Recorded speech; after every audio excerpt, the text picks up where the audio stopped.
करकेली विकासखंड के Kohka 82 high school के छात्रों ने बुधवार को नौरोजाबाद स्वास्थ्य केंद्र और नौरोजाबाद थाने का शैक्षिक भ्रमण किया। स्वास्थ्य केंद्र की टीम ने टीबी सहित गंभीर रोगों के लक्षण जांच और उपचार की जानकारी दी। डॉक्टरों ने छात्रों को प्राथमिक उपचार, स्वच्छता और आपातकालीन सेवाओं के महत्व से अवगत कराया। थाने में विद्यार्थियों को रिकॉर्ड संधारण, शिकायत निवारण, पुलिस प्रतिक्रिया प्रणाली और आपातकालीन कार्रवाई की प्रक्रिया बताई। थाना प्रभारी बालेंद्र शर्मा ने साइबर अपराधों के बढ़ते मामलों पर सचेत किया। उन्होंने कहा कि फर्जी लिंक, अनजान मैसेज और अज्ञात कॉल डिजिटल ठगी का सबसे बड़ा कारण है। छात्रों को मोबाइल का उपयोग शिक्षा और उपयोगी कार्यों तक सीमित रखने की सलाह दी गई। भ्रमण के दौरान बच्चों ने आधुनिक पुलिसिंग और हेल्पलाइन 112 व स्वास्थ्य सेवा 108 की उपयोगिता को जाना। थाना प्रभारी ने प्रेरक संदेश देते हुए कहा कि अमृत समय आपके भविष्य का आधार है, मन लगाकर पढ़ें, आप ही देश का भविष्य है। मदन लाल वर्मा की report. High secondary school Kohka 82 की उच्च माध्यमिक टीचर हूँ।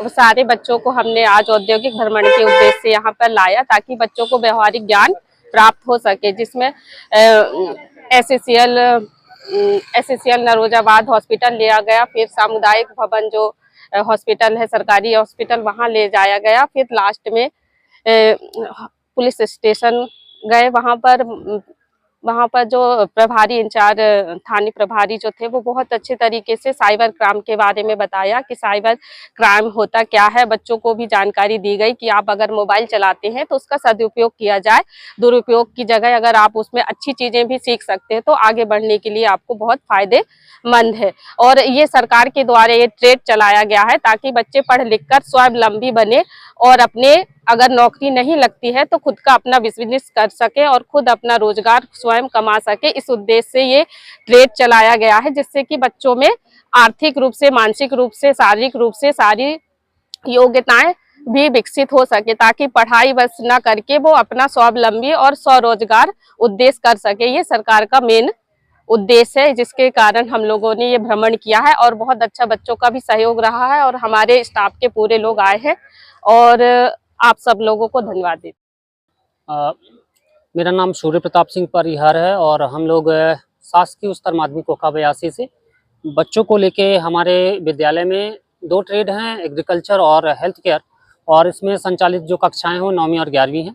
उसी के तारतम्य में हम लोग आज नौरोजाबाद में इंडस्ट्रियल विजिट के लिए आए थे, जहां पर हमने सबसे पहले कालरी का जो हॉस्पिटल है, रीजनल हॉस्पिटल, वहाँ पे बच्चों को विजिट कराया।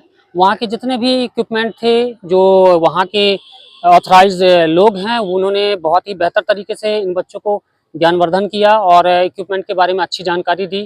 कैसे एक्सरेज होते हैं, कैसे ब्लड सैंपल कलेक्ट किया जाता है, ब्लड काउंट कैसे किया जाता है, बीमारियां कैसी होती हैं, उनके रोकथाम कैसे होते हैं और किस तरीके के पेशेंटों को वहाँ पर इलाज किया जाता है, ऐसी क्या क्या सुविधाएँ वहाँ पर अवेलेबल है, ऐसी जानकारी बच्चों को दी गई।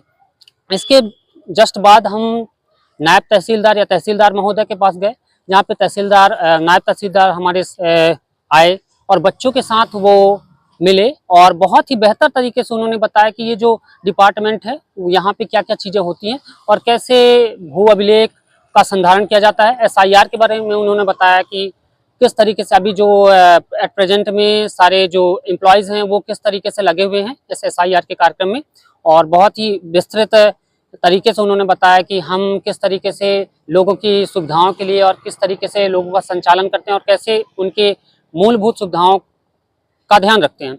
इसके जस्ट बाद ही हम लोग आपके सामुदायिक स्वास्थ्य केंद्र नौरोजाबाद में भी हम लोगों ने भ्रमण किया। वहाँ पे डॉक्टर साहब मिले, आज जस्ट अभी मेरे को नाम रिकॉल नहीं हो रहा है, तो उन्होंने भी बहुत ही बेहतर तरीके से हमें बताया। चूँकि हम लोग टीबी डिपार्टमेंट में गए और वहाँ पे जहाँ पे खखार का सैंपल लिया जाता है, बलगम का, तो उन्होंने किस तरीके से बताया कि जो हमारे पास आज इक्विपमेंट अवेलेबल हैं वो बहुत ही बेहतर तरीके के हैं और जल्दी से जल्दी लगभग 1-1.5 घंटे में रिपोर्ट आ जाती है। फिर डिप्थीरिया के बारे में उन्होंने बताया कि डिप्थीरिया से किस तरीके से लोगों की जान माल का हानि होता है और कैसे लोगों से बचना चाहिए। ORS के बारे में भी उन्होंने बहुत अच्छी जानकारी दी कि हम अगर हमारे पास अवेलेबल ORS नहीं है तो हम घर पर कैसे अवेलेबल करा सकते हैं और कैसे बना सकते हैं, उसको कैसे मेक कर सकते हैं। जस्ट उसी के बाद हम लोग थाना में विजिट किए, वहाँ पे शायद TI सर थे और बहुत ही बेहतर तरीके से उन्होंने पुरुष बंदी गृह और महिला बंदी गृह और हम लोगों को किस तरीके से रिकॉर्ड का संधारण कैसे करते हैं, वहाँ पे कैसे चीज़ों को रख रखाव किया जाता है, कहाँ पे कौन से व्यक्ति जो होते हैं कहाँ पे आना चाहिए। उन्होंने बताया कि जहाँ पे जो आजकल जो है कंप्यूटर का युग है, तो जितनी भी सारी चीज़ें होती हैं, सूचनाएं या FIRs होती हैं, वो कंप्यूटर के माध्यम से ही यहाँ पर ली जाती हैं। इसके बाद उन्होंने लास्ट उद्बोधन के रूप में यही कहा कि बच्चों आप आगे बढ़ो, खेलो, पढ़ो और सीखो, और आपको आगे बढ़ना है। Thank you sir.